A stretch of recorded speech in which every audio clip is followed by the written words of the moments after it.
ربي جومي قد آتيتني قمدي أوكيلا من الملك إمر دي لام وعلمتني أجنيلا من تعويل الأحاديث إمر دي في ركويدي فاطر السماوات الله سينكدو كمولي والأرض ليدي أنت ولي كون قد في الدنيا كادنا والآخرة كالآخرة توفني الله متولك ما ورا مسلما كم جل والحكني يين دي دالان مانا واتي دالان بسوالين مجبين النبي يسوي دعاء ذلك الله دال ندو من أنباء الغيب كجاء خبر جبرني نوحيه من وحينا إليك فادما محمد وما كنت وانا الله دين تكو ماب إذ أجمعت من بفتنو مو بندن أمران بيوجي ماب بدن ورقل يوسف فهم تيكم بيمكرونه بفيوجود وما أكثر الناس وانا الكبر هيرو دين ببين ولو هرست هايسا إباني هايسا حبتك وانا الكبر دين ماب بمؤمنين نقوم لنا يلا وادين كفان ببين الله دال وما تسألهم alandaki bele kadi ala e konda be ajade ko min ajrini modde joddi in wandi joddi wonali illa dhikrun nguwa jona illa dhikrun sona ajulil alamin onande tagore de wa kay in heewi min ayatin immodde mande fi samati wonde kamuli wal arde kaledi yamuruna la yatabe fejjirande do nyande wom kono kambe an ha e mande mo riduna be durni wa may yu'min kala gomdindo وما يؤمن قومنا أكثرهم كوريه ودائما بالله ألا إلا هم سونا كام مشركون يكو بشركوا بشركوا ردهم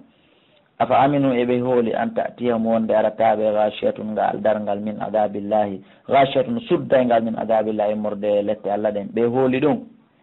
أو تأتيهم ما عرب أساتو دارنغال بغتة إجوهي وهم ركم بلا شرون بميجا بيالا فيرنو قل هالا بهذه دي بيجي دو هذه كادينا دو سبيلي كلاو الأنقلني أدو من مدنود إلى الله فعليك الله على بصيرة يدو تسكوية أنا من ومن اتبعني كلا جوكو لن وسبحان الله لا ألودني الله وما أنا من ونازل من المشركين جادوا شركوا به وما أرسلنا من نلال من قبلك قوارتما إلا رجالا شونا وربه نوحي من دوانا إليهم فادما بهاند أن باجون لادو دبوي آك كو رجالا كوربه من أهل القرآن مدين بچاي بنكدي كبريكم أفلم يسيروا بيها في الأرض كليد فانظروا بندارا كيف كان كن لا تغاغبة الذين بطن من قبل ما دتيبه به جو بهلا الله ولا دار الآخرة والله تعالى قال دنك لهارا خير بريم عند للذين ونند بيتقوه بالله أفلا تعقلون إن حقلتها إن حقلي حتى إذا استيأس هاستيوني تجك الرسل لا بين وظنوا بفلة أنهم كان قد كتبوا قمدي فإنام جاءتهم أريبا ننجو نسلنا بلل أمنغل فنجي من دندم نشاوم إذن ده ولا يردوا تتابعسنا للتأمين ده أن القوم المجيمين غايب كدوني بندي ببين لقد كان قمت إلاتك في قصصهم عند القصة بيه ومسيب جلبه عبرة تسكو ينجان مولانا لأولي الألباب وننجو ملا بحق الله ما كانت ونالي حديثا يوتره ما كان هانا حديثا يوتر يفتر عند فنتي تولي بهور الله ولكن سكوني تصديقا ما كان دي قرآن على ونالي حديثا يوتر يفتر عند فيفندا ولكن سكوني ndelaati ke tasdiqa ko nde gonginde Allah di den defte bayna yadahi wontirde e sumayre wa tafsila ko nde sendidirde kulli shay'in kala hunde hudan ko nde pewal wa rahmatan ko nde yurmende le ko min onande be yu'minuna be no gumdina suratu ra'd مكية أو مدنية بسم الله الرحمن الرحيم ألف لام ميم را تلك آيات الكتاب كآية دفتر دني والذي والله أنزل جبين دو كدوني من ربك والذي الله أنزل إليك والذي لا دفتر أنزل إليك جبنا دفاع من ربك يمرك جمع الحق كون غونغ ولكن نكوني أكثر الناس كوري يدين بالله يؤمنون بأن داون الله قال الذي رفع السماوات بانتو كم مولدين بغير عمد قال داي تغالة ترون هذا سوتي دون هولي تغالة كجوغيني كمونغون كوين سوتاكي إنتون ثم استوى في فتن كان قال على الأرش كهور أرش مكة وسخر الشمس والدلتنجي نانجي والقمر يدو لير كل يدو فوق يجريه نتوغا لأجلنها إلى جال مسمى بأنغل يدبر أمره ويبندو في كوريين يفصل الآيات مفين ستا أجل الله منكس كمبه بلقاء ربكم إها رغل يوم توقنون بهولته وهو الذي كان قال له نيوم مد الأرض فونت ليدين وهو الذي كان قال له نيوم مد الأرض فونت ليدين وجعل ودي فيها عند رمي رواسي بلن جانه في وطا ليدين لونچو لانچان ميمين يلتندير ميده سبكو هورندي ياون كوندي والي وانهاران وادي كدي چاندي اندر دي ليدي ومن كل سمار مورد كلا فسون بيبل دين جعل فيها اكان كو الله وادي اندر مودون زوجين نوني جديدي ومن كل سمار مورد كلا بيبل دين jaala waɗi fiya nder muɗum zawjeni ithnain one jiɗiɗiɗi yuhshi leyla nahara musuddira jemma o ñallal ngal ta ko ñallal ngal ɓuuri juutude inna fi dalika ande woni ɗum ɗo layatin ma ndeji le kawmi noon ande yimɓe tafakkaruna ɓe no waajito wa fil ardi no ka leydi kadi qitta on tumbe ka leydi tomuta jawiratu no sertuɗe goɗɗe ko dane goɗɗe ko bale goɗɗe ko bale ko goonga leydi ko leydi Allah ndi way noon koye leydi Allah ndi Allah subahana taala no ko reemi baabu meɗen adama moƴƴinimo loopal wa jannatun e gesele min anaɓe nimmorde inabu wa zar'un e gesele wana khilun e tamaro sinwanun cinkodirɗe wa gayru sinwanin ɗe cinkodira yusqa ɓe yarne bima in ɗo fof no yarnire bima in ndiyan wawidin gotan ko ndiyan gotan arata saƴa ɗum ɗafuɗa ɗum ɗafuɗa he nanegoyi e wano faddilu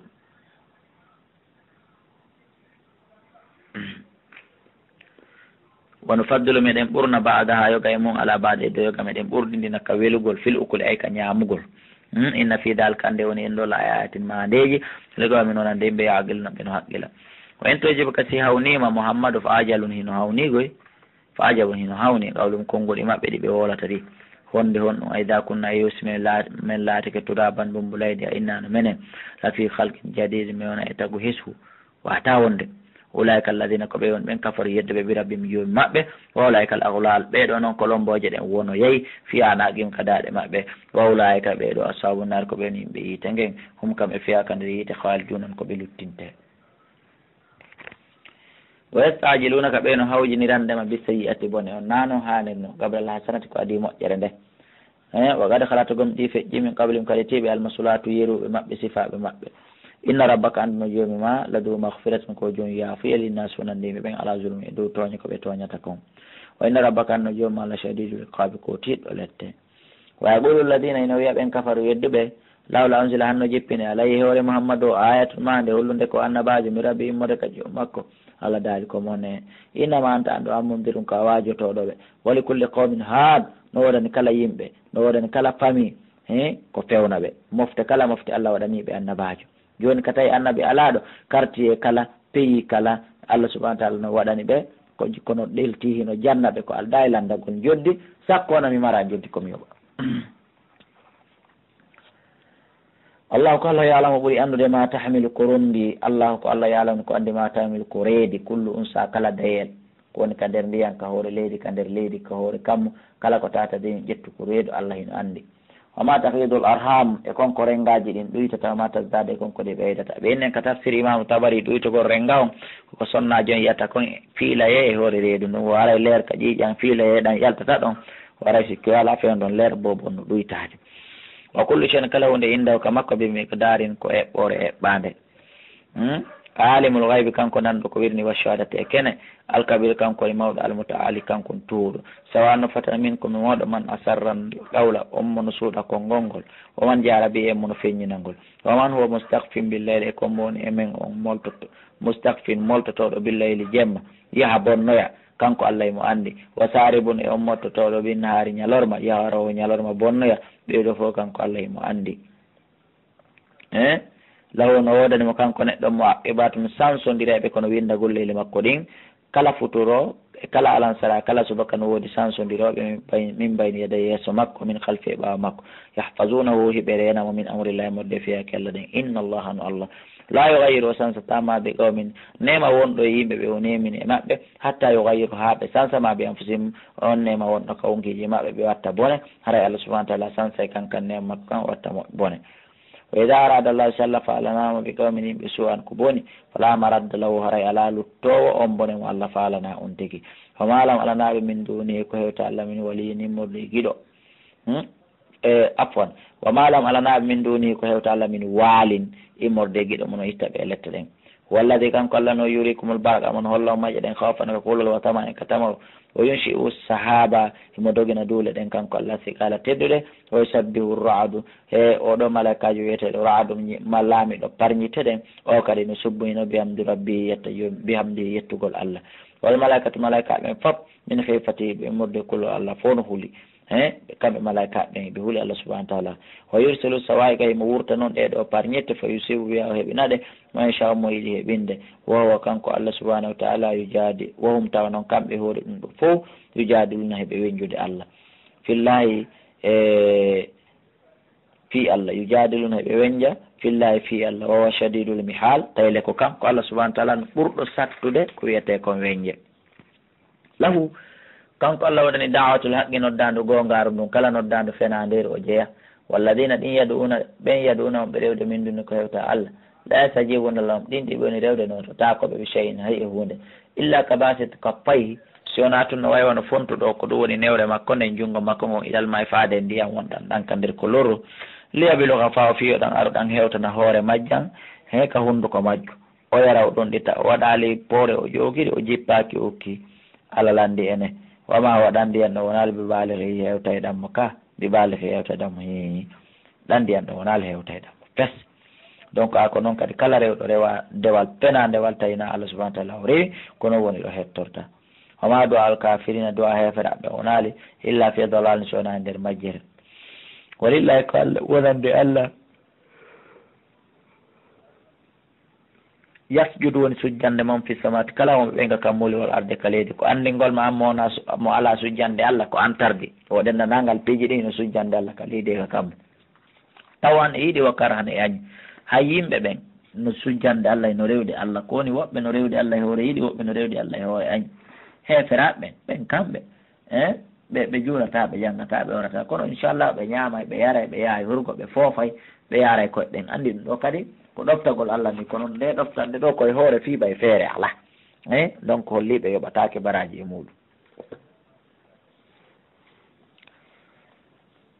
wa zulaluhum ɗowɗe muɗum ɗen kanje tagore nden yimɓe leɗɗe fo muɗum e kaaƴe e pelle ɗowɗe muɗum ɗen ino yiltodira bil guduwi bimbi wal asali e kikiɗe ɓolu yo man rabbu samati kombon jeeɗo kammuri ɗin walla arde leydi ndin ɓuli yettoɗe Allah ko Allah ɓul haalamɓe a fattakattum e yo o noon on jogito noon min duni ko hewta Allah awliya a weldiɓɓe la yamlikuna ɗi wawanali anfusihim e hoore majji taw nafa an porugol nafa ɓanna wala darra wona duñugol lora martina ɓuliɓe haali yastawi tawi sino fota alama bunɗo albasiru e owo ɓe fotata amal tastawi zulumatu wannuru kani ɓe ndeguno fota ɓe fotata am jaalulillahi ka ɓe waɗani Allah suraka kafidiɗɗo halagu hara ko on woni ko hara ko ɗi woni ko halagu wara ɗin kadi no taga ka halqi wano kanko Allah o taggirta ɗum tawsi ɗin no wooti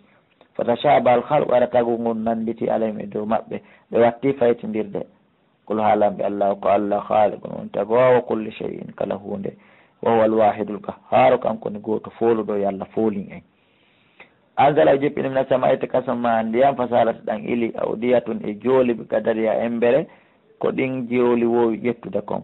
fahtamala saylu ngufo ko ilongo rondi zabadan jufora biyan fewka feeñuka rabiyan feeñuka ngufo wiltu sañe ɗi mirante a joɗɗini nder secondaji tawa hande kadi fof usiya hedde ke cintu wa mimma yogiluna e konko ɓe sunnata alayhi e hoore mum finnaare ka yiite ɗum woni gandal siyake yagal ngal wa mimma yogiluna immorde konko ɓe huɓɓata alayhi hoore mum finnaare ka nder yiite ɓe honcina ɓe waɗa koɓe faala ebite fa ka ɗaɓɓuko hiliyaten cuɗare o mata en ma dakmitor ɗum wa mimma yogiluna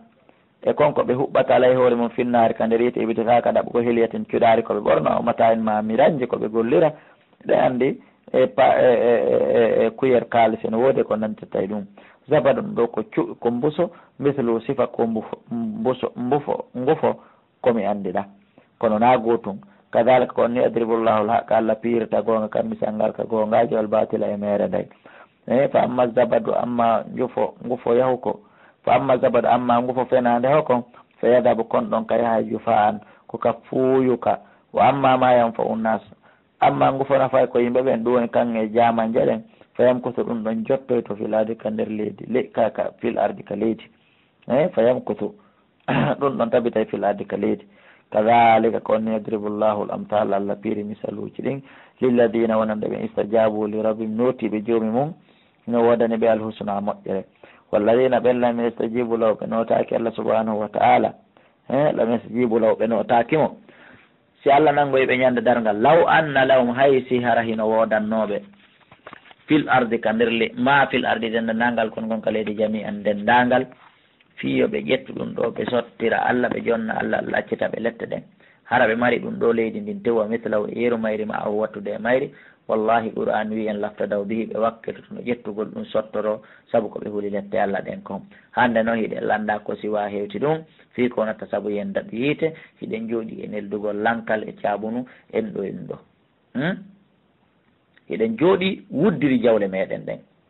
eɗen landa ko siwa hewti ɗum ɗo eɗen jooɗi ronki neldugol mawɓe ɓen eɗen jooɗi ronki neldugol karamakoɓe men eɗen jooɗi ronki neldude miskinaɓe wona lankal wona caabunu wona hay hunde watte yiili ulayka ɓeɗo lamnoden ɓe suul hisab ko ɓuri bonde e hasbore yo Allah dandume o ma'wahum werde maɓɓe nden jahannamu ko yiite jahannama wa bi'sal mihad jahannama boniru torde donc ako ko Allah subahana taala waɗani en ɗo ngufo feeñu ko dow e ngufo rondoto ko dow e ngufo tabitay ko ley ko golle moƴƴe ɗen e golle bonɗe ɗen golle moƴƴe ɗen ko ɗe ɗuuɗi o ko ɗe ɗuuɗi ɗo way wonu ngufo fof siray gotum nafata jomum golle moƴƴe